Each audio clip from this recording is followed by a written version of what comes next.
Good morning everyone. आवाज़ आ रही है क्या? एक बार बताइएगा। आवाज़ आ रही है क्या? एक बार मैं चेक कर लेता हूँ सभी ग्रुप में लिंक गया है कि नहीं गया।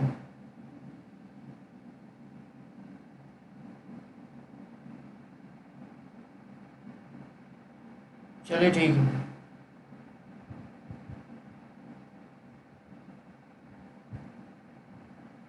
चलिए, आवाज़ आ रही है ना? एक बार कमेंट करके बता दीजिएगा।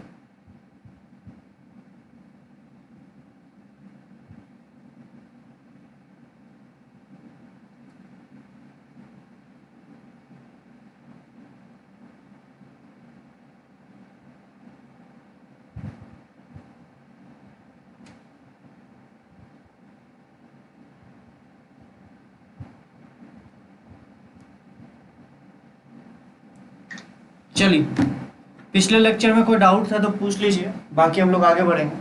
पिछले लेक्चर में कोई डाउट था तो पूछ लीजिए, बाकी हम लोग आगे बढ़ेंगे। याद कीजिए पिछले लेक्चर में मैंने सीरीज कॉम्बिनेशन ऑफ स्प्रिंग, जो कि आपके सामने लिखा हुआ है, series combination of spring, parallel combination of spring आपको करवाया था। कोई डाउट है तो पूछ लीजिए, जल्दी से फटाफट पूछिए, नहीं तो फिर हम आगे बढ़ेंगे। सीरीज कॉम्बिनेशन, पैरेलल कॉम्बिनेशन, इसके बारे में थोड़ा थोड़ा थ्योरी मैंने लिख दिया है। डिस्प्लेसमेंट अगर मैं मान लूँ कि x है तो उसकी वैल्यू x, देखो दोनों स्प्रिंग में अलग अलग एक्सपेंशन हो सकता है सीरीज कॉम्बिनेशन में, लेकिन पैरेलल कॉम्बिनेशन में दोनों स्प्रिंग में सेम एक्सपेंशन होगा। ठीक है, ओके, चलिए ठीक है। अब दूसरी बात थी ये वाले, ये दोनों एग्जांपल आपको समझ में आया था कि असल में ये लगता है सीरीज कॉम्बिनेशन की जैसे, लेकिन असल में है ये पैरेलल कॉम्बिनेशन ऑफ स्प्रिंग। अगर तुम इसको ध्यान से देखो तो K1 और K2 असल में पैरेलल कॉम्बिनेशन है। ठीक है, ये K1 और K2 जो है ये पैरेलल कॉम्बिनेशन ऑफ स्प्रिंग है। कैसे? अगर आप एक को, अगर सीरीज कॉम्बिनेशन, पैरेलल कॉम्बिनेशन का क्या मतलब है? दोनों में एक्सपेंशन या कंप्रेशन सेम होना चाहिए। तो अगर आप इसको x डिस्प्लेस कराओगे, ये x कंप्रेस तो हो जाएगा, लेकिन ये x एक्सपेंड हो जाएगा, और दोनों का force, this is not for JEE बेटा। क्यों this is not for JEE? This is for JEE also. पिछले बार का पेपर उठा के देखना, जेई मेंस का, क्या इस तरह के क्वेश्चंस नहीं आए थे? चलिए ठीक है, ये हो गया क्या? इसमें कोई दिक्कत है क्या? अच्छा, लास्ट पार्ट में मैं बता रहा था कि in series combination extension of spring will be reciprocal of its spring constant, मतलब कि K is inversely proportional to L। ठीक है, चलिए, तो इससे रिलेटेड जैसे कि कुछ बच्चों ने डाउट पूछा था कि सर ये क्या आप बताना चाह रहे हो, मतलब मैं ये बोलना चाह रहा हूं, मान लो कि एक स्प्रिंग था, इसकी लेंथ L थी और इसका स्प्रिंग कांस्टेंट K था। अब आपने क्या किया, इसको दो भागों में बांट दिया, एक की लेंथ हो गई L/2 और एक की लेंथ हो गई L/2। तो बताइए इसका नया स्प्रिंग कांस्टेंट क्या हो गया? तो ये कहता है कि K into L of spring is constant. ध्यान से सुनना, अगर मान लो कि स्प्रिंग है तो उसका K इंटू उसका L जो है, उसका लेंथ का मल्टीप्लीकेशन हमेशा कांस्टेंट होगा। तो अगर इसका ध्यान से देखो तो इसका मैं मान लेता हूँ K डेज और इसका भी मान लेता हूँ K डबल डेज। तो अगर मैंने लेंथ को, अगर तुम ध्यान से देखो, दोनों का प्रोडक्ट कांस्टेंट होगा, लेंथ को आधा किया है तो K को डबल होना पड़ेगा, तभी इन दोनों का प्रोडक्ट सेम आएगा। तो मतलब K डेज की जो वैल्यू हो जाएगी वो 2 ऑफ K हो जाएगी। इसी तरीके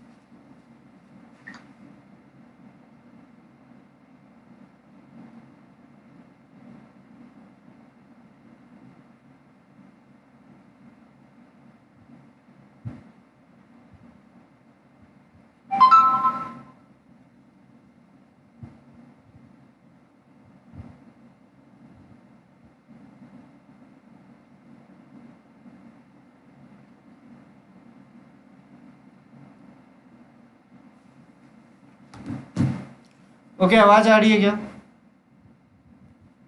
now everything is clear? Okay, चलिए ठीक है।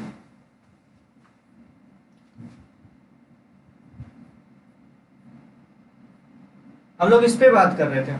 चलो ठीक है, आई थिंक आप लोगों को समझ में आया होगा। ये लास्ट वाला पार्ट जो मैंने आपको बताया, ये आई थिंक आपको समझ में आया होगा।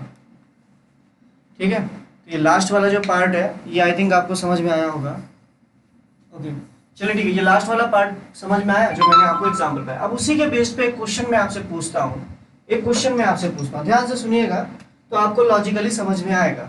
एक क्वेश्चन मैं आपसे पूछता हूँ, मान लो ये question I think NCERT exemplar का है, एनसीईआरटी एग्जाम्पलर का है आई थिंक, मुझे जहाँ तक याद है एनसीईआरटी एग्जाम्पलर में दिया हुआ है। कि एक स्प्रिंग था, मतलब एक स्प्रिंग ब्लॉक सिस्टम है, ऐसे पूछा है कि एक स्प्रिंग ब्लॉक सिस्टम है, ठीक है, जिसका स्प्रिंग कांस्टेंट k दे रखा है और इस पे मास m दे रखा है, और इस स्प्रिंग की जो लेंथ है वो l दे रखी है। ध्यान से सुनिएगा, इस स्प्रिंग की जो लेंथ है वो l दे रखी है। अब क्या किया, इस स्प्रिंग को n इक्वल पार्ट्स में तोड़ दिया और उसको पैरेलल कॉम्बिनेशन में लगाया। मतलब देखो इस तरीके से n इक्वल पार्ट्स में तोड़ा और इस ब्लॉक के साथ पैरेलल कॉम्बिनेशन में लगा दिया। तो पहले अगर तुम इसका ध्यान से देखो तो टाइम पीरियड था 2π√m/k।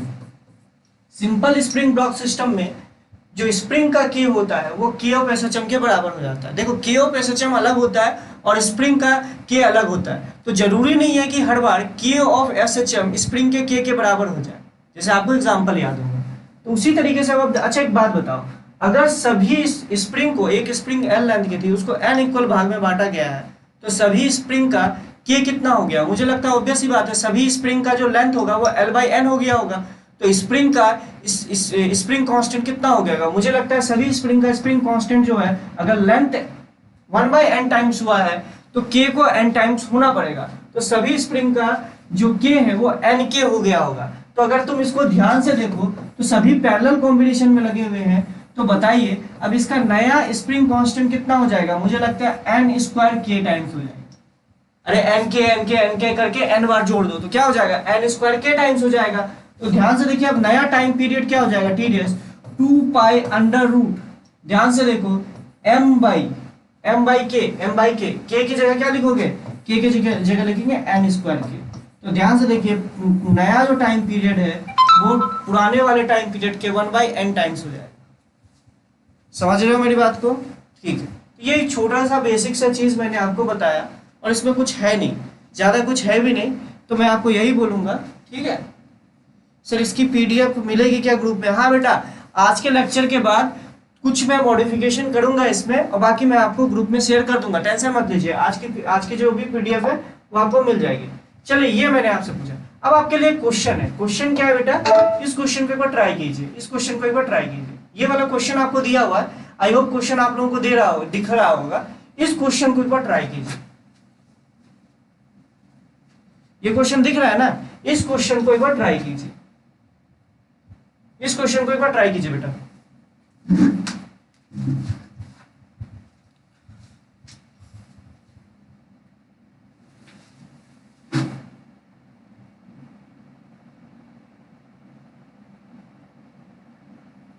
चलिए ट्राई कीजिए इस क्वेश्चन को।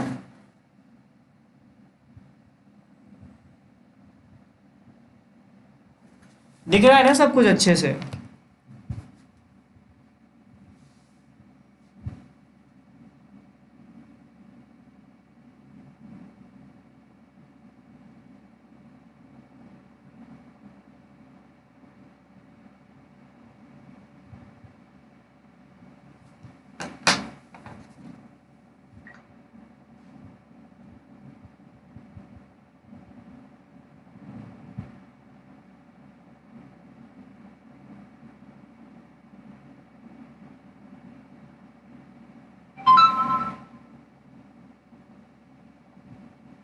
ट्राई कीजिए इस क्वेश्चन को।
एन स्क्वायर कैसे हुआ? अबे एन के को एन बार जोड़ोगे तो एन स्क्वायर के टाइम्स होगा ना।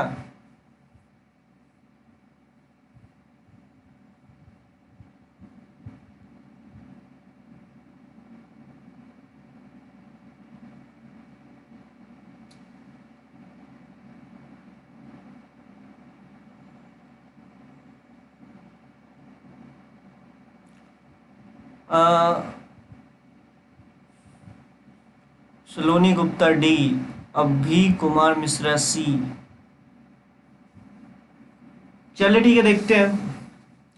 देखो क्या बोल रहा है क्वेश्चन में, N assembly of identical spring mass system is placed on a smooth horizontal surface as shown. Initially the spring are relaxed, the left mass is displayed to the right left। देखो ध्यान से देखो, initially the spring is relaxed, the left mass ये वाला displaced to the left while the right one is displaced to the right times more than the left spring horizontal release, then collisions are elastic, time period of oscillation of system is okay, left mass is displaced to the left while right mass is displaced to the right by 2 times more than the h। अब ये कह रहा है, ध्यान से देखिएगा इस question में क्या कह रहा है। ये जो लेफ्ट वाला है इसको हम मान ले अगर x डिस्प्लेस करा रहे हैं तो राइट वाले को 2x डिस्प्लेस करा रहे हैं। अच्छा बताओ, ये अपने मीन पोजीशन पे था, मतलब कोई फोर्स नहीं लग रहा। अगर तुम इसको 2x डिस्प्लेस करा के छोड़ दोगे तो इसका मतलब है कि इसका एम्पलीट्यूड 2x हो गया और इसका एम्पलीट्यूड x हो गया। तो देखो एम्पलीट्यूड पे नहीं डिपेंड करता टाइम पीरियड। टाइम पीरियड जो होता है किसी भी सिस्टम का वो डिपेंड करता है k और m पे। अगर ये सिंपल स्प्रिंग ब्लॉक सिस्टम है और ये इसका मीन पोजीशन है, लॉजिकली सोचना तो आपको समझ में आएगा, बहुत अच्छे से समझ में आएगा। ये इस वाले ब्लॉक का मीन पोजीशन, ये इस वाले ब्लॉक का मीन पोजीशन। तो अच्छा ये बताओ, इस ब्लॉक को अगर आप 2a डिस्टेंस लेके गए और इस वाले ब्लॉक को a डिस्टेंस लेके गए तो मुझे लगता है इस ब्लॉक का m सेम है, k सेम है, मतलब कि k सेम है। तो सिंपल सी बात है, दोनों स्प्रिंग का टाइम पीरियड हो गया, ध्यान से देखो 2 pi under root m by K, मतलब दोनों का टाइम पीरियड सेम ही है। चाहे तुम इसको 2x डिस्प्लेस कर दो या इसको x डिस्प्लेस कर दो, कोई दिक्कत नहीं है, दोनों का टाइम पीरियड सेम होगा। अच्छा जैसे, अच्छा इसका मतलब अगर इसका टाइम पीरियड सेम है तो ये अपने पहले, ये ध्यान से देखो, ये अपने एक्सट्रीम पोजीशन से मीन पोजीशन तक आने में भी सेम टाइम लेगा, एक्सट्रीम पोजीशन से मीन पोजीशन तक आने में भी सेम टाइम लेगा। इसी तरीके से ये अपने एक्सट्रीम पोजीशन से मीन पोजीशन तक आने में सेम टाइम होगा। जैसे ही अपने मीन पोजीशन पे आएगा तो ये दोनों कोलाइड कर जाएगा। क्या हो जाएगा? कोलाइड करेगा। अब तुम्हें बताया गया है कि दोनों इलास्टिक कोलिजन कर रहा है, तो इलास्टिक कोलिजन में अगर दो मास होते तो दोनों एक दूसरे के मास को इंटरचेंज कर देते हैं, तो फिर क्या होगा, ये अपने मास को, ये अपनी वेलोसिटी को इसको दे देगा, ये अपनी वेलोसिटी को इसको दे देगा, मतलब ये आएंगे टकराएंगे, इस तरीके से होता रहेगा। देखो ध्यान से देखो, दोनों को हमने यहाँ तक एक को ज्यादा खींचा, एक को यहाँ तक, तो ये धीरे धीरे आएंगे, टकराएंगे, फिर ये यहाँ जाएंगे, फिर ऐसे ऐसे कर। तो ध्यान से देखो तो इसका टाइम पीरियड कितना हो जाएगा, मतलब इसका टाइम पीरियड है 2/2 और इसका भी टाइम पीरियड है t/2, तो दोनों को जोड़ दोगे तो क्या हो जाएगा t, और दोनों का टाइम पीरियड कितना था 2 pi under root m by K, और इसका भी टाइम पीरियड था 2 pi under root m by K. दोनों का आधा करो और दोनों को जोड़ दो तो तुम्हें पता चलेगा 2 pi under root m by K ही आएगा। तो answer is C is the correct option. समझ रहे हो मेरी बात को? बेटा इलास्टिक नहीं दिया होता तो सिंपल सी बात है, फिर उस हिसाब से देखते, कुछ दिया होता ना, ई की वैल्यू कुछ दी होती तो डैम्पिंग ऑक्सीलेशन का केस हो गया होता, डैम्पिंग ऑक्सीलेशन का केस भी बन सकता था। ठीक है, चलिए अब देखो एक चीज बताना चाहूंगा, ये वैसे आप लोगों को, मैक्सिमम लोगों को पता ही होगा। ठीक है, अब जैसे हम लोग दूसरे क्वेश्चन की अगर हम लोग बात करें, ये सब सारी चीजें तो हो गए, ठीक है। अब हम लोग एक बात करते हैं, एक क्वेश्चन था आप लोगों के लिए, कहाँ गया? अच्छा ये दोनों क्वेश्चन हो गए थे ना, आई होप ये दोनों क्वेश्चन हो गए थे। अब हम लोग बात करेंगे, ध्यान से सुनना, अब हम लोग बात करेंगे, ध्यान से सुनो, कि कहाँ गया भाई, हाँ, 2 ब्लॉक सिस्टम, ये अपने आप में जेईई मेंस में तो है नहीं, एडवांस में आता है 2 ब्लॉक सिस्टम। समझ रहे हो मेरी बात को? डी कैसे होना चाहिए बेटा, t/2 करोगे ना तो t/2 कितना हो जाएगा, pi by under root m by K, और pi plus pi into under root m by K, तो कितना हो जाएगा, सी तो ऑप्शन आएगा ना। चलिए ठीक है, अब अगर मैं इस 2 ब्लॉक सिस्टम की बात करूं तो देखो ध्यान से देखो, 2 ब्लॉक दिया हुआ है, एक का मास m1 है, दूसरे का मास m2 दे रखा है, दोनों का स्प्रिंग कांस्टेंट जो है वो आपको दे रखा है k। अब इसका टाइम पीरियड क्या होगा, ये थोड़ा निकालना थोड़ा सा इंटरेस्टिंग होता है, तो एक क्वेश्चन के रूप में देखते हैं। 2 ब्लॉक ऑफ मास m1 और m2, are connected with a spring of natural length L and spring constant K. The system is lying on a smooth surface. Initially spring is compressed by x naught as shown in figure, so that the block is performed SHM about their mean position also. तो आपको बताना time period क्या होगा, amplitude हर block का क्या होगा। मतलब देखो ध्यान से देखो, ये दो स्प्रिंग लगे हुए थे, ये टू, अभी तक हम लोग जितने एग्जांपल पढ़े वो इस single mass spring system, spring कई सारे हो सकते हैं लेकिन जो ब्लॉक था वो एक ही था। अब हम लोग दो ब्लॉक है और एक स्प्रिंग सिस्टम की बात कर रहे हैं। ऑब्वियस सी बात है, इसके बीच में 1 2 3 4 5 6 स्प्रिंग कई सारे हो सकते हैं, लेकिन ब्लॉक अब आपका दो रहेगा। पहले क्या था, सिंगल ब्लॉक था। अब हम लोग का बात है टू ब्लॉक सिस्टम की बात है। स्प्रिंग कई सारे हो सकते हैं लेकिन हमारा ब्लॉक अब दो ही रहेगा। समझ रहे हैं मेरी बात को? तो अच्छा एक बात बताओ, अगर हम एक के लिए समझ जाए तो क्या अगर दो स्प्रिंग लगा रहता तो क्या हम उसके लिए कर सकते? तो ऑब्वियस सी बात है, अगर दो स्प्रिंग सीरीज में लगा होता तो उसका के इक्विवेलेंट निकाल लेंगे। अगर दो पैरेलल में लगा दो तो टू ब्लॉक के बीच में, तो उसका के इक्विवेलेंट निकाल लेंगे। उसके बाद तो सारा चीज एडिटिव ही होगा। जैसे कि मैंने आपको अभी सिंगल ब्लॉक सिस्टम के बारे में बताया, जैसे उसमें कि 2 3 4 5 स्प्रिंग लगा रहे तो उसका के इक्विवेलेंट निकाल लीजिए और के इक्विवेलेंट निकाल के फिर सिंगल ब्लॉक सिस्टम की तरह कर दीजिए। तो इस केस में भी यही होगा कि अगर एक, यहाँ पे हम एक स्प्रिंग के लिए बात करेंगे, अगर एक से ज्यादा स्प्रिंग रहेगा तो आप उसका के इक्विवेलेंट निकाल लीजिए। उसके बाद डायरेक्टली इसके के जगह के इक्विवेलेंट की वैल्यू पुट कर दीजिएगा। तो इस केस में आपसे पूछा जा रहा है टाइम पीरियड क्या होगा। हमने क्या किया, दो स्प्रिंग थी, मतलब दो ब्लॉक थे, उसके बीच में एक स्प्रिंग लगी हुई थी। अब इसको एक्स नोट खींच के छोड़ दिया, मतलब समझो ना, इसको एक्स नोट खींच के छोड़ दिया। समझ रहे हो मेरी बात को? इस सर पैरेलल का भी पैरेलल हो सकता है उस क्वेश्चन में? नहीं बेटा, पैरेलल कैसे हो जाएगा? इसको एक्स नोट खींच के छोड़ दिया, एक्स नोट खींच के छोड़ा, उसके बाद छोड़ दिया, छोड़ा तो ऑब्वियस सी बात है इस तरीके से ऑक्सीडेट करेगा। ये आप लोगों ने सेंटर ऑफ मास में भी पढ़ा होगा कि टू स्प्रिंग ब्लॉक सिस्टम। तो वो वही सेम चीज यहाँ पे मैं आपको बताने वाला हूँ एसएचएम के पॉइंट ऑफ व्यू से। अगर टू ब्लॉक सिस्टम है तो इसका टाइम पीरियड मैं कैसे निकालूंगा। दूसरी बात कि कोई भी, जैसे M1 मास है M2 मास है, तो ये दोनों का किस तरीके से हम एम्पलीट्यूड फाइंड आउट करेंगे और किस तरीके से हम सारी चीजों को। तीसरा हमसे क्या पूछा गया है, length of spring as a function of time, ये भी आपको बताना।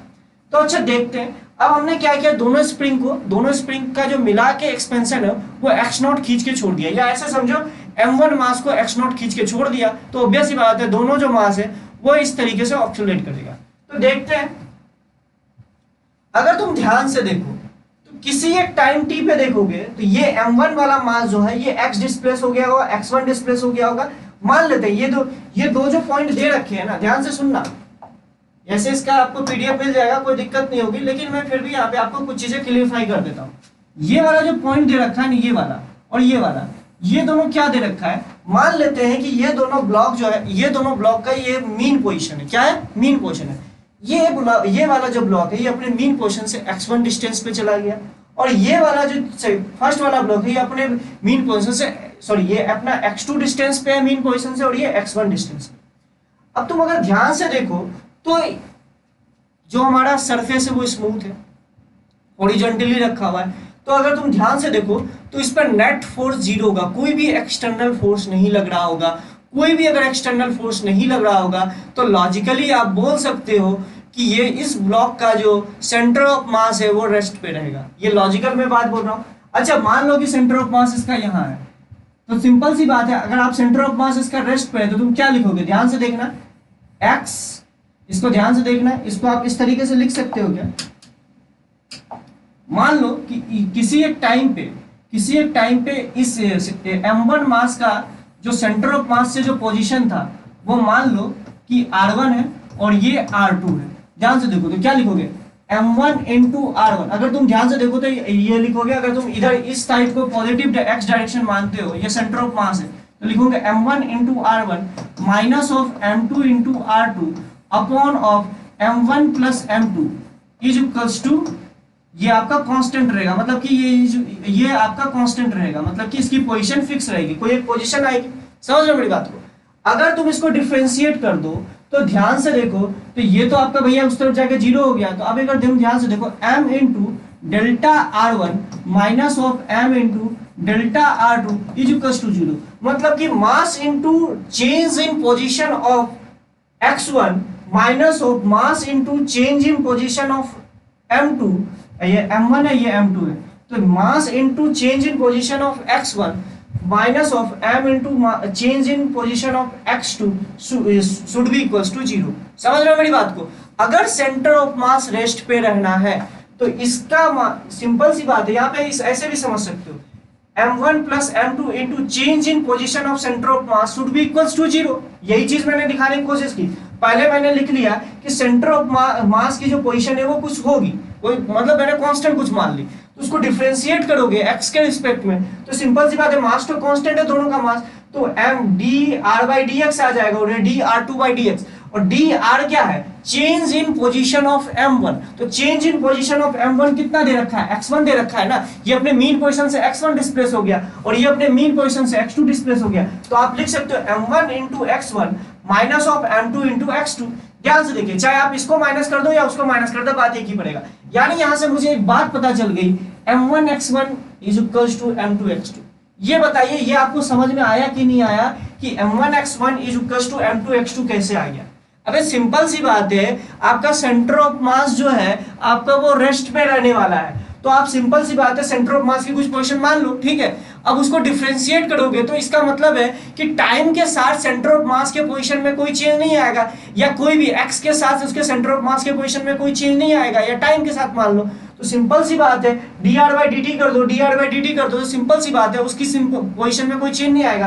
तो ये dr1 क्या लिखा हुआ है? Change in position of x1, और dr2 क्या लिखा हुआ है? Change in position of x2। तो ये पहले अपने मीन पोजीशन था, तो सिंपल सी बात है कभी भी किसी भी इंस्टेंट के लिए मैं लिखूं तो इसका मास इनटू इसके पोजीशन में जो चेंज होगा with respect to mean position, उसका मल्टीप्लिकेशन माइनस इसका मास इनटू इसके change in position with respect to mean position, उन दोनों का जो एडिशन होगा या सब्ट्रैक्शन होगा वो 0 के बराबर होगा, जो लॉजिकली आप समझ सकते हो। तो एक बार कमेंट करके बताइए ये बात आपको समझ में आया? पहला वाला पॉइंट कैसे मैंने इसको लिख दिया है, ठीक है। ये आया कि नहीं आया पहले ये बताओ। अरे ये आया कि नहीं आया? हाँ ना कुछ तो बोलो बे, आया कि नहीं आया? ये मैंने डायरेक्टली लिख दिया, लेकिन आपको ये बात समझ में आनी चाहिए कैसे लिखा गया। चलिए ठीक है, अगर क्लियर है तो अब दूसरी बात करते हैं, ध्यान से देखिएगा।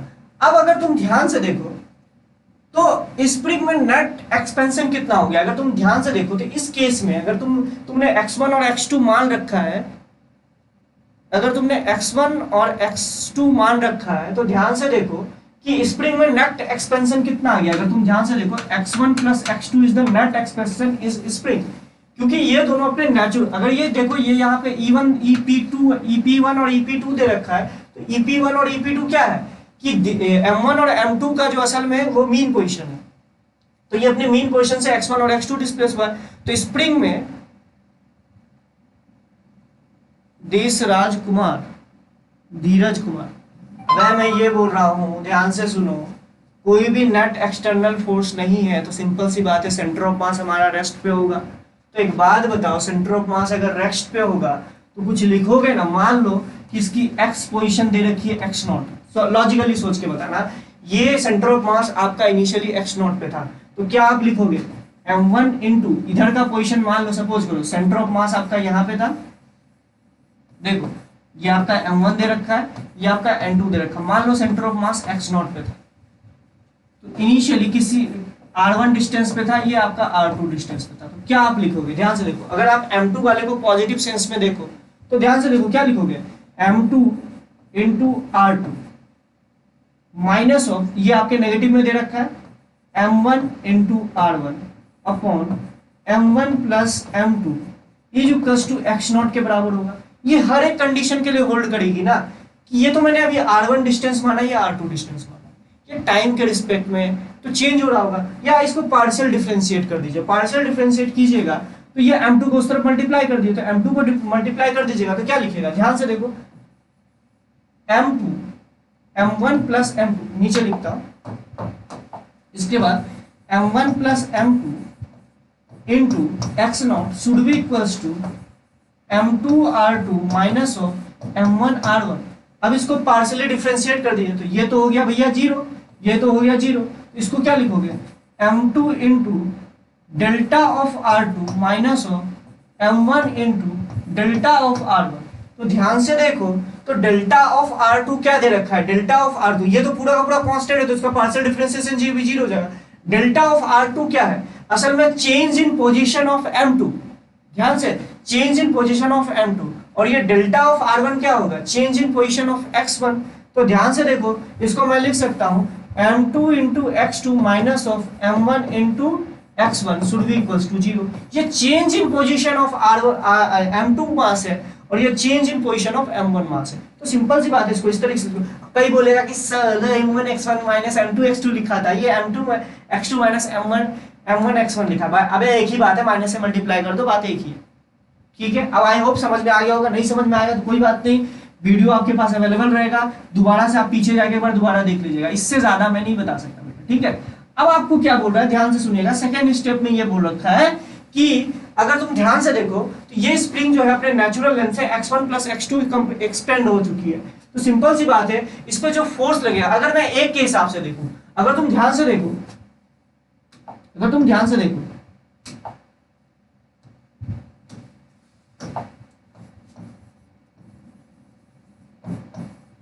ये स्प्रिंग की जो लेंथ हो गई है x1 प्लस x2, ये एक्सपेंड हो गया है, मतलब एक्सपेंड हो गया, तो ये m1 मास है, ये m2 मास है। तो एक बात बताइए, ये m1 मास पे कितना फोर्स लगाएगा, मुझे लगता है m1 मास पे फोर्स लगाएगा k into x1 plus x2, इस डायरेक्शन पे, ये एक्सपेंड हो गया तो ये खींचेगा इसको कितने से, k इंटू x से।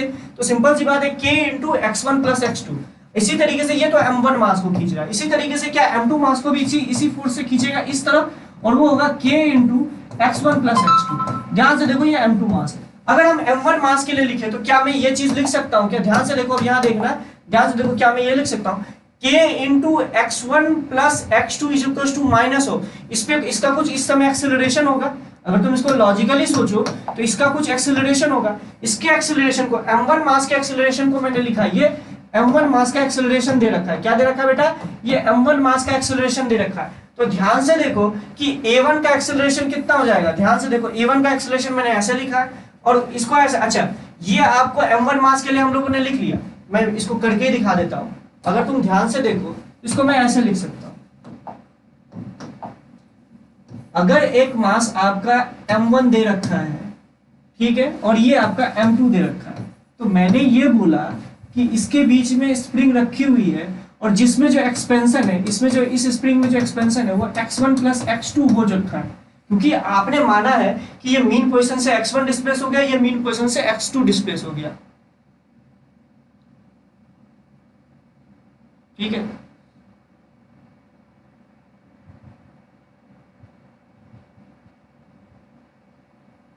ठीक है, तो ये आपका x1 डिस्प्लेस हुआ, ये x2, क्या बोलने की कोशिश कर रहा पता नहीं तुम्हारे, तब तुम भाई तुम्हें कुछ बोलना हो तो साफ साफ बोला करो, मैं बीच बीच में आपके कमेंट देखा करता हूँ और कुछ से कुछ लिख देते हो तो फिर समझ रहे हो ना, माइंड डाइवर्ट हो जाता है। तो प्लीज पढ़ाते समय कुछ मत बोला कीजिए, मेरा भी माइंड डाइवर्ट होता है। तो अगर तुम ध्यान से देखो तो m1 मास पे कितना फोर्स लग रहा है, m1 मास पे जो फोर्स लग रहा होगा वो कितना फोर्स लग रहा होगा, ऑब्वियस सी बात है, स्प्रिंग जो है अगर एक्सपेंड होता है तो वो अंदर की ओर फोर्स लगाता है, k इंटू उसमें एक्सपेंशन कितना हुआ है, x1 प्लस x2, ये तो हो गया m1 मास के लिए। इसी तरीके से x2 मास के लिए कितना हो, m2 मास के लिए कितना फोर्स लगेगा, ये लगेगा k into x1 plus x2, same amount में फोर्स लगेगा क्योंकि स्प्रिंग जो है x1 प्लस x2 एक्सपेंड हुई है तो इतना। अगर m1 मास के लिए एफ नेट लिखोगे, m1 मास के लिए एफ नेट लिखोगे, m1 मास के लिए एफ नेट लिख रहा हूं, वो लिखोगे, ध्यान से देखो, k into x1 plus x2, और चेक एफ नेट की वैल्यू कितनी होगी, अगर लॉजिकली तुम सोचो तो इसको हम लिख सकते हैं m1 into acceleration of a is equals to k into x1 plus x2। ध्यान से देखा, ऑब्वियस सी बात है, मैं माइनस नहीं लिख रहा हूं, तो यहां से आप देखो एक्सेलरेशन की वैल्यू लिखोगे, ध्यान से देखो, minus of k by m1 into x1 plus x2। अब लॉजिकली एक बात सोच के माइनस में लगा देता हूं क्योंकि देखो डिस्प्लेसमेंट इस तरफ हुआ, अगर तुम लॉजिकली सोचो डिस्प्लेसमेंट x1 इस तरफ हुआ है लेकिन एक्सेलरेशन इस तरफ है, तो लॉजिकली तुम ध्यान से देखो, एक्सेल डिस्प्लेसमेंट के, मीन पोजीशन से डिस्प्लेसमेंट के जो फोर्स है वो अपोजिट डायरेक्शन में, यही तो एसएचएम में होता है। ठीक है, ठीक है, तो डिस्प्लेसमेंट जो होता है एसएचएम में क्या होता है, मीन पोजीशन से ऑब्जेक्ट को अगर हम डिस्प्लेस कराते हैं तो उसके अपोजिट डायरेक्शन में फोर्स लगता है। तो वो चीज आपको दिख तो रहा है कि फोर्स इस तरफ लग रहा है, डिस्प्लेसमेंट हमने इस तरफ कराया था, और इस वाले को इसका डिस्प्लेसमेंट x2 इस तरफ था मीन पोजीशन से। तो लॉजिकली देखो तो आपका एक्सेलरेशन, लेकिन अब यहाँ पे एक दिक्कत है, अगर मुझे इसका एसएचएम पता करना है, इसका एसएचएम या टाइम पीरियड इसके बारे में पता करना है, तो इस पे जो नेट फोर्स है इसके मीन पोजीशन से डिस्प्लेसमेंट के डायरेक्टली प्रोपोर्शनल होना चाहिए। अगर आपको याद होगा, अगर किसी ब्लॉक को हम डिस्प्लेस कराते हैं मीन पोजीशन से x, तो उसका जो f है डायरेक्टली प्रोपोर्शनल टू ये x के बराबर होना चाहिए। लेकिन यहाँ पे देखो इसका डिस्प्लेसमेंट x1 तो है, क्या x2 इसका डिस्प्लेसमेंट है? नहीं, इसका डिस्प्लेसमेंट है। तो मुझे x2 को x1 के टर्म में लाना पड़ेगा। लॉजिकल बात है, x1 x2 को जो है वो आपको x1 के टर्म में लाना पड़ेगा। वो हम कैसे लगा सकते हैं? ध्यान से देखो, m1 x1 is equals to m2 x2 है। ध्यान से देखो, क्या हम x2 को लिख सकते हैं m1 by m2 into x1? तो इसको आप रिप्लेस करा दीजिए, तो क्या आपका एक्सेलरेशन जो है, एक्सेलरेशन की जो वैल्यू है माइनस के बाई m1 इंटू x1 आ जाएगी plus of m2 x2 upon m1 आ जाएगा कि नहीं आ जाएगा? सॉरी, यहाँ पे एक मिनट, सॉरी उल्टा लिखा। यहाँ पे आपका हो जाएगा x2 की जगह आप लिख सकते हो m1 x1 अपॉन m2। ध्यान से देखिए, x2 की वैल्यू मैंने लिख दी। तो अब इसको सॉल्व कर लीजिए, a1 की वैल्यू हो जाएगी माइनस के इंटू, ध्यान से देखो ये हो जाएगा m2 plus m1 upon m1 plus m1 into m2 into x1। तो ये जो पूरा का पूरा है ये कांस्टेंट हो गया। तो मतलब हम टाइम पीरियड को क्या लिखेंगे? टाइम पीरियड हो जाएगा 2 पाई अंडर रूट, इसी को हम लोग बोलेंगे ओमेगा स्क्वायर। या टाइम पीरियड को हम लोग बोलते हैं ना T is equals to 2 pi by omega. तो ओमेगा असल में क्या है? ओमेगा असल में है, ओमेगा की वैल्यू अगर तुम ध्यान से देखो, this is under root of K into m1 plus m2 upon m1 m2। तो ध्यान से देखिए, ये हमें ओमेगा की वैल्यू मिल चुकी है। तो 2 पाई बाई ओमेगा करोगे तो टाइम पीरियड की वैल्यू हो जाएगी 2 pi under root m1 m2 upon m1 plus m2 into K. इस पूरे की पूरी क्वांटिटी को रिड्यूस मास बोलते हैं। तो इसको हम लोग लिख देते हैं t is equals to 2 pi under root mu by K. तो ध्यान से देखिए, where mu is equals to, mu क्या है बेटा? म्यू है m1 m2 upon m1 plus m2। ये रिड्यूस मास सिस्टम के रूप में आप इसको कर सकते हो।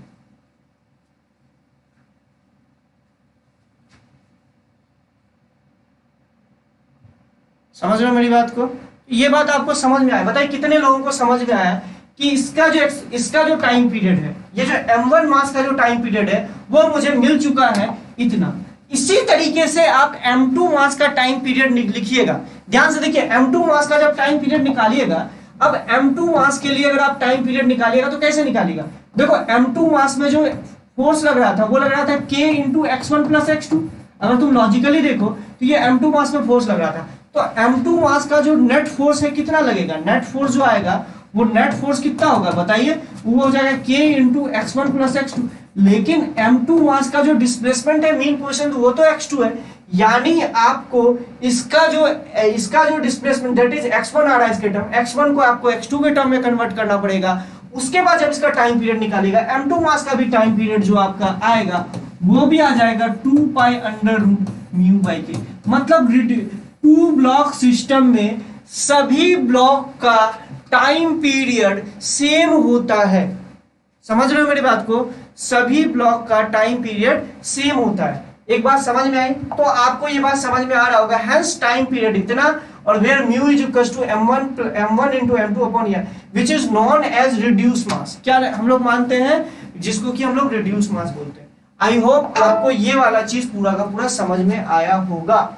मैं आपको फिर से बोल रहा हूं, एक बार कमेंट करके बताइएगा क्या ये पूरा का पूरा समझ में आया। टाइम पीरियड कैसा है आप याद ही रखा कीजिए, 2 pi under root mu by K, where mu is the reduce mass, और म्यू की वैल्यू ले लीजिएगा m1 m2 upon m1 plus m2।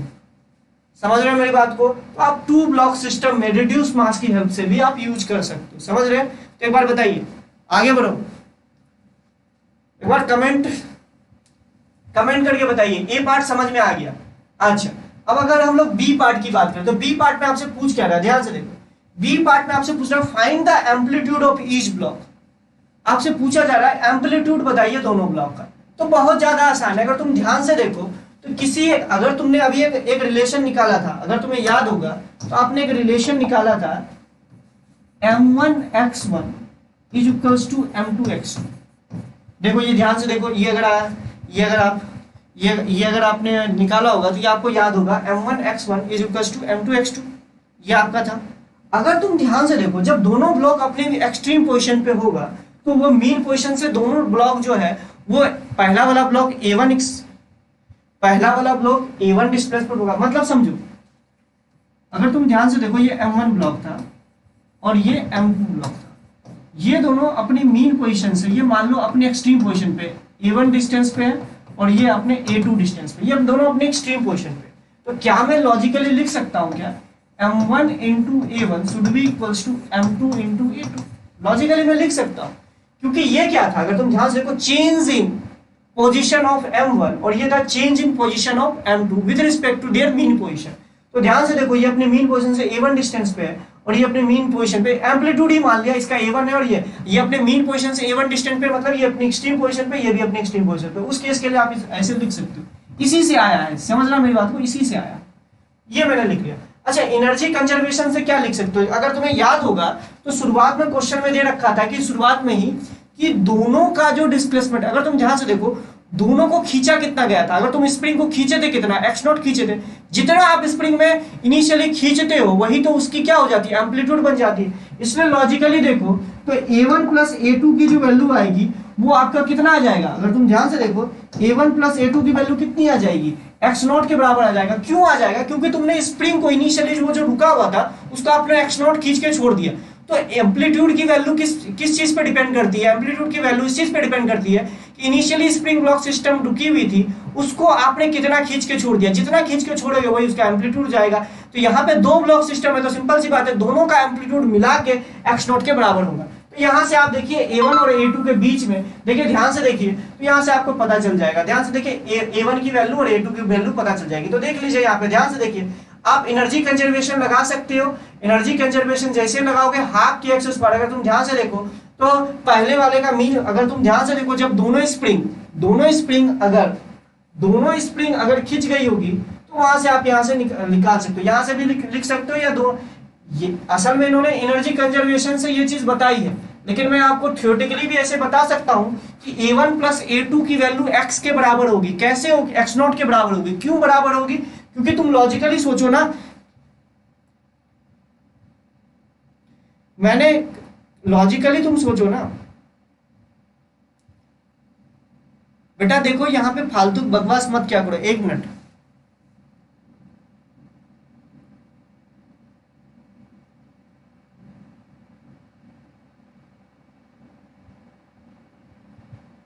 बेटा देखिए फालतू बकवास मत क्या कीजिए।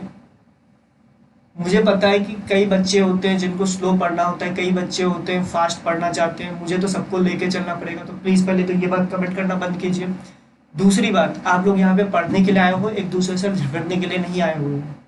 आप लोगों के एक गलत कमेंट मेरा डिस्ट्रैक्शन होता है। मैं बिलीव मी बेटा, अगर आप इस तरीके से करोगे तो मैं एक एक को धीरे धीरे ग्रुप से निकाल दूंगा और कोई कुछ नहीं कर पाएगा। ये मैटर करेगा ही नहीं कि आपने टेस्ट सीरीज के लिए पेमेंट किया है नहीं किया। तो आपको जिस तरीके से पढ़ाया जा रहा है ना उस तरीके से पढ़िए please. It's my humble request, हाथ जोड़ के बोल रहा हूँ, प्लीज ये फालतू की बकवास करना बंद करो। क्या यार तुम लोग गजब इंसान हो। चलिए ठीक है, तो यहां से आप निकाल लीजिएगा, उसके बाद ये आ जाएगा। चलिए ठीक है, वैसे आप लोगों को सब पता है और सिंपल सी बात है, आपने इसको एक्सट्रीम पोजीशन से छोड़ा है तो एक्सट्रीम पोजीशन से अगर तुम लॉजिकली सोचो, अब जैसे सी वाला पार्ट में बता देता हूँ, कोई भी ब्लॉक है, स्प्रिंग ब्लॉक सिस्टम है, ध्यान से सुनना, ये अगर मीन पोजीशन पे था, आपने इसको x0 खींच के छोड़ दिया तो ऑब्वियस सी बात है ये वो वाला सिस्टम हो गया। अगर तुम इसको सोचो तो ये वो वाला हो गया कि t=0 पे कोई ऑब्जेक्ट एक्सट्रीम पोजीशन पे था, t=0 पे अगर कोई ऑब्जेक्ट एक्सट्रीम पोजीशन पे था तो उसका SHM का जो इक्वेशन आएगा y axis a sin omega t plus π/2 आएगा। सोच के देखिएगा, अगर t=0 पे कोई पार्टिकल एक्सट्रीम पोजीशन पे है तो उसका एसएचएम का इक्वेशन यही आएगा, करके देख लीजिएगा। ठीक है, तो वही चीज इन्होंने यही लिखा है कि दोनों, सिंपल सी बात है, दोनों को आपने एक्स नॉट खींच के छोड़ दिया है, तो सिंपल सी बात है वो दोनों ऑब्जेक्ट जो होंगे अपने एक्सट्रीम पोजीशन पे होगा। तो एक का देखो मीन एसएचएम का इक्वेशन ये लिखा है, दूसरे का एसएचएम का इक्वेशन ये लिखा है, और दोनों को जोड़ दिया। तो सिंपल सी बात है, इस स्ट्रिंग का जो length as a function of time है वो ये पता चल जाएगा। चलिए ठीक है, चलिए ठीक है, आप फास्ट चाहते थे, अब चलिए बहुत फास्ट चलेंगे, कोई बात नहीं बेटा, आज बहुत फास्ट चलेंगे, आपको समझ आए चाहे ना आए, इट्स अपॉन यू। ये हो गया,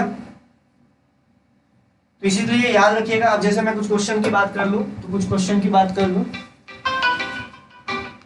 कुछ क्वेश्चन की बात अगर कर लूं, तो 2 ब्लॉक सिस्टम में अगर मान लो ये 2 ब्लॉक सिस्टम दे रखा है, एक स्प्रिंग और ये दूसरा स्प्रिंग, तो अगर ये K1 और K2 दे दिया होता, ये मान लो K1 और K2 दे दिया होता, तो आप इसको ऐसे कर लिया करो, this is K1 plus K2, और ये आपका हो गया M1 और ये M2। तो सिंपल सी बात है, आप सबसे पहले रिड्यूस मास निकाल लीजिए, M1 M2 upon M1 plus M2, और डायरेक्टली टाइम पीरियड को इक्वेट करा दिए 2 pi under root mu by K of SHM।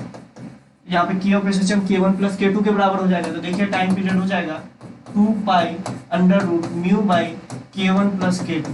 अब म्यू क्या है वो मैं ऑलरेडी आपको बता चुका हूँ। इसी तरीके से सीरीज में लगा होता तो K क्या होता है, इस तरीके से आप कर सकते हो। ठीक है बेटा, कोई बात नहीं, थोड़ा सा फास्ट चलना पड़ेगा ना, आप भी समझो।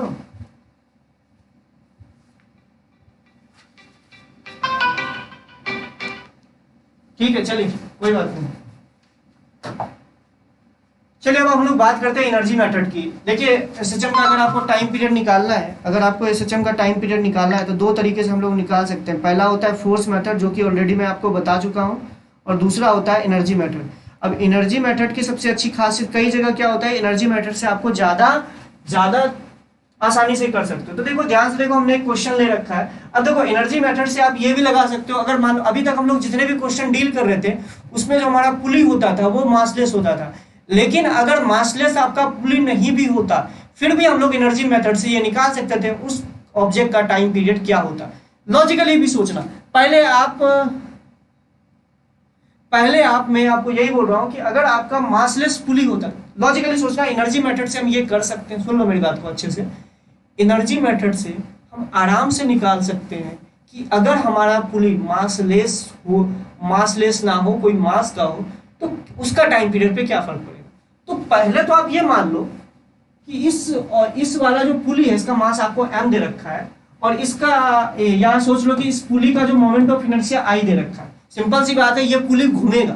अगर तुम लॉजिकली सोचो, अगर ये एसएचएम करेगा ये ऑब्जेक्ट, तो सिंपल सी बात है ये पुली घूमेगा, ऐसे से करके घूमेगा। तो सिंपल सी बात है, अगर ये पुली घूमेगा तो कुछ ना कुछ इसका मोमेंट ऑफ इनर्शिया, घूमने के केस में मास इंपॉर्टेंट नहीं होता है, मोमेंट ऑफ इनर्शिया इंपॉर्टेंट होता है। जो काम ट्रांसलेशनल मोशन में मास करता है वही काम रोटेशनल मोशन में मोमेंट ऑफ इनर्शिया करता है। इसलिए इस पुली का मान लीजिए मोमेंट ऑफ इनर्शिया आपको दे रखा है। तो सबसे पहले आप write down the mean position relation, जो भी मैंने स्टेप है वो ऑलरेडी मैंने आप लोग को लिखा दिया। चलिए हम लोग डायरेक्टली इसके डेफिनेशन पे बात करते हैं। ठीक है, जल्दी करते हैं बेटा। तो देखो अगर मैं इसकी एनर्जी की बात करूं, अगर आप इसकी एनर्जी की बात करो तो ये अगर मान लो इसको मीन पोजीशन से आप x नॉट डिस्टेंस पे अगर खींचोगे, अगर तुम इसको मीन पोजीशन से x डिस्टेंस पे खींचोगे तो क्या लिखोगे, ये तो सिंपल सी बात है, ये स्प्रिंग भी x खींच जाएगा। अगर तुम ध्यान से देखो तो पहले ये x नॉट खींचा हुआ था, और अगर आपने फिर से इसको मीन पोजीशन से x खींच दिया तो लॉजिकली बताना कि अगर आपने फिर इसको मीन पोजीशन से x खींच लिया तो बताओ स्प्रिंग में एक्सपेंशन कितना हो गया, वो हो गया होगा x प्लस x नॉट। अच्छा, ये जो पोजीशन, अगर मान लो कि ये आपका मीन पोजीशन है तो इसका पोटेंशियल एनर्जी आप 0 मान लो। ध्यान से सुनना, ग्रेविटेशनल पोटेंशियल एनर्जी 0 मान लो। अगर आपने x नीचे खींचा तो मुझे लगता है माइनस ऑफ mgx अब इसका पोटेंशियल एनर्जी हो जाएगा। अरे reference potential energy reference dependent चीज होती है, तो आप इस पोजीशन पे पोटेंशियल एनर्जी को 0 मान लो, x डिस्टेंस नीचे गए तो mgx लिख सकते हो। ये किस सिद्धांत पे काम करता है, तो ध्यान से देखना कि एसएचएम का जो टोटल एनर्जी होता है, अगर आपको याद होगा तो मैंने एनर्जी ऑफ एसएचएम में जब करा रहा था तो आपको बताया था कि कोई भी अगर पार्टिकल एसएचएम कर रहा है तो उसकी टोटल एनर्जी कांस्टेंट होती है हमेशा। मतलब potential energy plus kinetic energy का जो सम होगा हमेशा वो कांस्टेंट होगा, वो टाइम के साथ वेरी नहीं करेगा। अगर एसएचएम में अगर मैंने आपको बताया होगा, जब हमने एनर्जी वाला मेथड याद करो, जब एनर्जी निकाला था, काइनेटिक एनर्जी, पोटेंशियल एनर्जी और टोटल एनर्जी निकाला था, तो किसी भी एसएचएम का टोटल एनर्जी जो होता है ना वो हमेशा कांस्टेंट रहता है। तो इसी प्रिंसिपल पे हम लोग काम करेंगे। हमने क्या किया, पहले मीन पोजीशन रिलेशन लिख लिया, ये ऑलरेडी मैं आपको बता चुका हूँ कि मीन पोजीशन रिलेशन कैसे लिखा जाता है। अब write down the mean position force relation for the figure. अब आप क्या कर दीजिए, मीन पोजीशन फोर्स रिलेशन लिखा हुआ है जैसे कि T इक्वल्स टू mg है और T equals to kx naught के बराबर है। ध्यान से देखिए, मीन पोजीशन पे मैंने मान लिया कि x नॉट नीचे आया है, तो सिंपल सी बात है स्प्रिंग जो है वो x नॉट खींच गया होगा। अगर स्प्रिंग x नॉट खींच गया होगा तो ध्यान से देखिए जो t की वैल्यू आएगी वो kx नॉट के बराबर आएगी, मतलब kx naught is equals to mg के बराबर होगा। ये मैंने सेकेंड स्टेप तक तो लिख लिया। Assume that the particle is performing SHM with amplitude a। ठीक है, हम लोग ये मान लेते हैं कि हमारा जो पार्टिकल है वो हमारा a एम्पलीट्यूड के साथ एसएचएम कर रहा है। Then despite the mean position from its mean position, find the total energy in this despite displace position mechanical energy of motion. अच्छा, अब आप मान लीजिए कि इस पार्टिकल का जो एम्पलीट्यूड है वो a है। अब आप मेन पोजीशन से इस पार्टिकल को x डिस्प्लेस करवा दीजिए। समझ रहे मेरी बात को? पहले तो आप mean position force relation, mean position में पहले तो मीन पोजीशन निकालिए, फिर मीन पोजीशन के बाद में जो फोर्स रिलेशन होगा वो लिख लीजिए। तो मीन पोजीशन फोर्स रिलेशन तो ऑलरेडी मैंने आपको बता दिया। उसके बाद ये मान लीजिए कि ये जो पार्टिकल जो एसएचएम कर रहा होगा उसका एम्पलीट्यूड a रहा होगा। अब इसको इसके मीन पोजीशन से x डिस्प्लेस करा दीजिए और एनर्जी का एक्सप्रेशन लिखिए। तो एनर्जी के एक्सप्रेशन की बात करें तो एनर्जी का एक्सप्रेशन क्या होगा, ध्यान से देखिए, ध्यान से देखना एनर्जी का एक्सप्रेशन किस तरीके से लिख सकते हो। तो देखो एनर्जी का एक्सप्रेशन अगर तुम ध्यान से देखो तो देखो, अगर मैं इसको ध्यान से बनाता हूं, फिर से ये फिगर को बनाता हूं तो आपको समझ में आएगा। जैसे ही मैंने मीन पोजीशन से इस ऑब्जेक्ट को x डिस्प्लेस कराया, देखो यहाँ पे ये मीन पोजीशन था, मीन पोजीशन था, इस मीन पोजीशन से x डिस्प्लेस कराया। इस समय पार्टिकल की वेलोसिटी कुछ भी रही होगी, अगर लॉजिकली देखो तो इस समय पार्टिकल की वेलोसिटी कुछ भी रही होगी। और सिंपल सी बात है, ये जो पुली है इसमें स्लिपिंग नहीं हो रही, ये जो पुली है इसमें स्लिपिंग नहीं हो रही। आप ऐसा भी पुली मान सकते हो कि जिसमें स्लिपिंग हो रही होगी। तो स्लिपिंग जब नहीं हो रही होगी तो उस समय इस पुली का जो ओमेगा होगा वो v/r मान सकते हो। जस्ट लाइक आप इसके तरह मान सकते हो, रोलिंग मोशन की तरह। समझ रहे हो सकता था ये रस्सी इस पुली के ऊपर स्लिप कर रही हो, लेकिन मैं स्लिपिंग की कंडीशन नहीं मान रहा हूं। तो उस समय क्या हो जाएगा, ओमेगा इक्वल्स टू v/r। मतलब ये अगर मैं तुम ध्यान से देखो, मैंने क्या किया, पहले मीन पोजीशन लिखा, मीन पोजीशन रिलेशन लिखने के बाद मीन पोजीशन पे जब ऑब्जेक्ट आ गया उसको x डिस्प्लेस कराया। x जैसे डिस्प्लेस कराया तो सिंपल सी बात है, जैसे मैं x डिस्प्लेस कराऊंगा उस समय कुछ ना कुछ तो उस मास का वेलोसिटी रहा होगा ना, तो उसकी वेलोसिटी मैंने v मान ली। अगर मैं एनर्जी की बात करूं तो पहला तो इस पार्टिकल के पास एनर्जी हाफ mv²। अच्छा, इस पुली के पास जो एनर्जी होगी वो रोटेशनल काइनेटिक एनर्जी के फॉर्म में होगी और जिसका होगा हाफ आई ओमेगा स्क्वायर। तो देखो इसको मैंने हाफ आई ओमेगा स्क्वायर लिख दिया। प्लस ऑफ स्प्रिंग में देखो कुछ एनर्जी स्टोर हो गई होगी, स्प्रिंग कितना खींच गया तो वो हो गया होगा, ध्यान से देखो, x प्लस x नॉट। तो इसकी एनर्जी मैंने लिख ली, इतना इसमें एनर्जी स्टोर होगी। लेकिन आपका जो ब्लॉक है, मैं जो मीन पोजीशन पे इस ब्लॉक का जो एनर्जी मैंने मीन पोजीशन पे ग्रेविटेशनल एनर्जी जो है इस ब्लॉक का वो 0 माना था, ये अपने मीन पोजीशन से x नॉट डिस्टेंस नीचे चल गया तो इसकी ग्रेविटेशनल एनर्जी कितनी हो जाएगी, -mgx। अब इसको टाइम के रिस्पेक्ट में आप इसको डिफरेंशिएट कर दीजिए। समझ रहे, ओमेगा की वैल्यू उन्होंने v/r पहले किया तो v/r कर दिया, उस पर टाइम के रिस्पेक्ट में डिफरेंशिएट कर दी। तो एक बात बताइए, de/dt की वैल्यू कितनी आएगी? अगर तुम लॉजिकली समझो तो de/dt की वैल्यू मतलब कि ये टोटल एनर्जी है, असल में ये क्या है, टोटल एनर्जी। तो टोटल एनर्जी को अगर आप टाइम के रिस्पेक्ट में डिफरेंशिएट करोगे तो वो तो 0 आना चाहिए। क्यों? क्योंकि एनर्जी जो है वो टाइम के साथ चेंज नहीं होती है, तो अगर एनर्जी कांस्टेंट है तो उसका डिफरेंशिएशन भी 0 के बराबर आना चाहिए। तो सिंपल सी बात है, इसको मैंने 0 के बराबर कर दिया। तो अब ध्यान से देखो, अगर इसको डिफरेंशिएट करोगे, इस वाले टर्म को डिफरेंशिएट करोगे तो क्या आ जाएगा, ये आ जाएगा। तो ध्यान से देखो, हाफ m v², इसको डिफरेंशिएट करोगे तो देखो क्या आ जाएगा। देखो यहाँ पे 2m तो कांस्टेंट है। अच्छा, क्या v कांस्टेंट है? मुझे लगता है v कांस्टेंट नहीं है। v कांस्टेंट इसलिए नहीं है क्योंकि वेलोसिटी जो होता है एसएचएम में, वेलोसिटी जो होता है एसएचएम में, तो वो आपका ये होता है, मतलब कि डिपेंडेंट होता है। मतलब एक तरीके से क्या बोला सर, वेलोसिटी डिस्प्लेस करते हैं कराते टाइम या डिस्प्लेस करने के बाद आएगी। देखो बेटा हमने ये माना है कि, देखो ध्यान से सुनना, आप ये सोच रहे हो कि आपने इसको डिस्प्लेस करा के छोड़ दिया, मतलब आप क्या सोच रहे हो, लॉजिकली सोचना, आप क्या सोच रहे हो कि मीन पोजीशन पे था, हमने एक्स खींच के छोड़ दिया, तो वो एक्स जो पोजीशन होगा वो तो सर एम्पलीट्यूड ये तो हो जाएगा सर, उस पोजीशन पे तो वेलोसिटी जीरो हो जाएगी। आप इसको इस तरीके से समझो, पहले आपका ऑब्जेक्ट मीन पोजीशन पे था, आपने इसको खींच के छोड़ दिया, छोड़ा तो ऐसे से करके जो खींचा था वो एम्पलीट्यूड ए था, समझ गया मेरी बात को, तो आपको लॉजिकली समझ में आएगा। आपने क्या किया, मीन पोजीशन पे ऑब्जेक्ट था, उसको ए एम्पलीट्यूड से खींच के छोड़ दिया, तो ये आपका एसएचएम करने लगा। तो जब ये अपनी मीन पोजीशन से एक्स डिस्टेंस पे था, तब आप एनर्जी का एक्सप्रेशन लिख लो। तो जब वो अपनी मीन पोजीशन से एक्स डिस्टेंस पे था, तो ऑब्वियस सी बात है उसकी कुछ वेलोसिटी रही होगी, वो वेरिएबल होगी।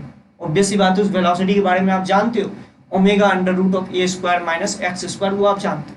तो मैं वही बात आपको बताने की कोशिश कर रहा हूँ बेटा, आप इसको इस तरीके से समझो कि जब ये अपनी मीन पोजीशन पे आया तो फिर आपने इसको ए एम्पलीट्यूड तक किया, उसके बाद छोड़ दिया। जब ये अपनी मीन पोजीशन से एक्स डिस्टेंस पे रहा, उसको छोड़ने के कुछ देर बाद वो अपनी मीन पोजीशन से एक्स डिस्टेंस पे रहा, तो एक्स डिस्टेंस पे रहेगा तो सिंपल सी बात है उसके पास कुछ ना कुछ उसके पास वेलोसिटी रही होगी, तो उस वेलोसिटी को मैंने v बोल दिया। आई थिंक अब क्लियर होगा कि half M B square is a variable term, क्योंकि वेलोसिटी जो वो चेंज हो रही है टाइम के साथ साथ, जैसे जैसे एक्स चेंज होगा। तो देखो ध्यान से देखो, अगर इसको डिफरेंशिएट करोगे तो वो लिखोगे हाफ एम इंटू वी की वैल्यू लिखोगे 2v, और v को डिफरेंशिएट करोगे तो ये हो जाएगा एक्सेलरेशन के बराबर। इतना तो पता है ना बे, एक्सेलरेशन ऑफ एक्सेलरेशन के बराबर हो जाएगा। अरे सिंपल सी बात है।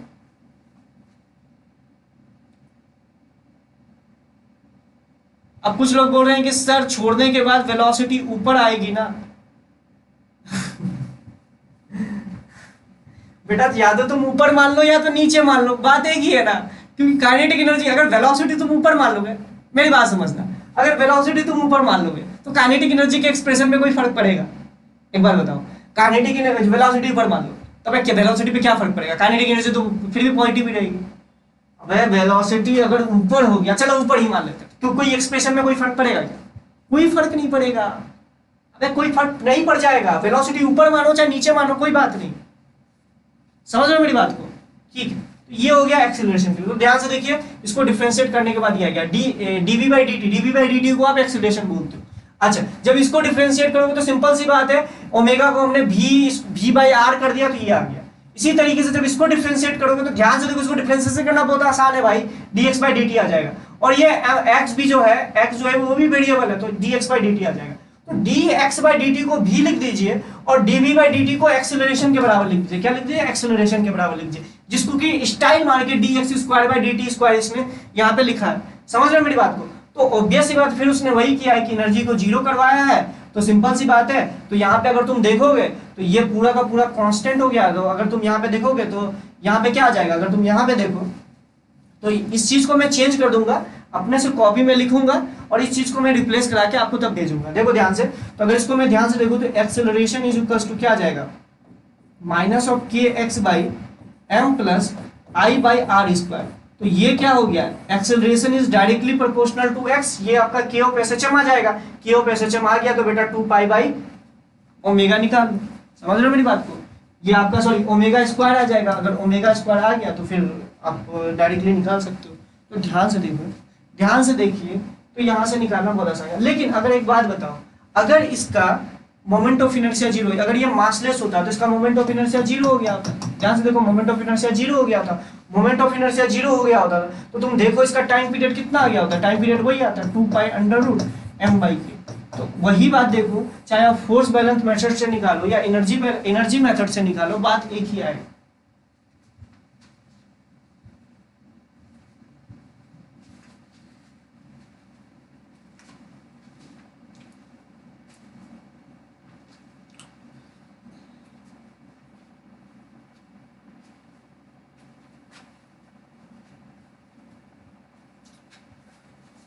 इसको मैं चेंज कर दूंगा, इसमें कुछ कुछ चीजें, ऑब्वियस सी बात है, मैंने इसको टाइप नहीं किया है। मैंने बहुत सारे कोचिंग्स के ऑथेंटिकेट सोर्स देखे, मतलब मैंने एलन का भी देखा, उसके बाद रेजोनेंस का भी देखा, मोशन का भी देखा, फिटजी का भी देखा।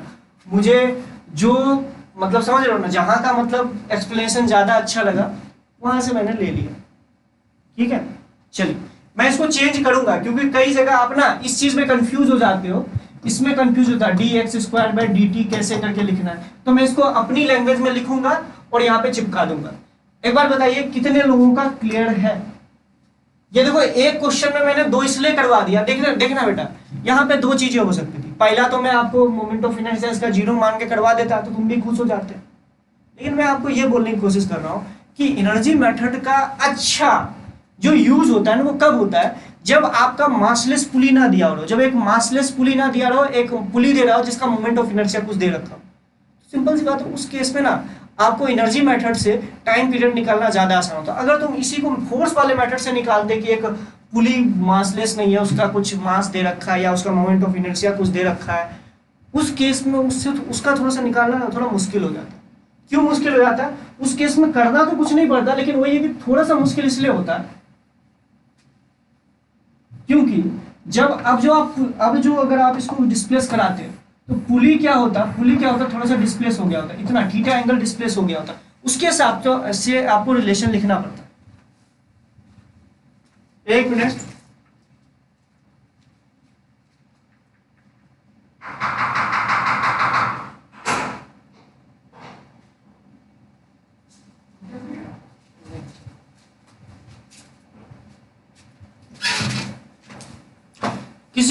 किसी को अगर दिक्कत है तो एक बार पूछ लीजिएगा, बाकी मैंने आपको सारी चीजें बताने की कोशिश की है। इसको मैं थोड़ा सा चेंज करके आपके सामने फिर से रिप्रेजेंट कर दूंगा, ठीक है? एक बार लास्ट बार बता रहा हूं मैंने क्या किया, ध्यान से सुन लेना, लास्ट बार बता रहा हूं उसके बाद खत्म करेंगे।